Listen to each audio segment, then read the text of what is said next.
Ya, customisasi box belakang buat tempat power sama box Innova Venturer. Nah, jadi ini ntar nanti buat tempat power. Ini pengabelannya sudah jalan lewat bawah.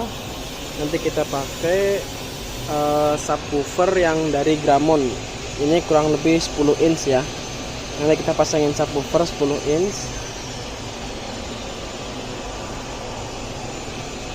Ini masih mentah, belum jadi.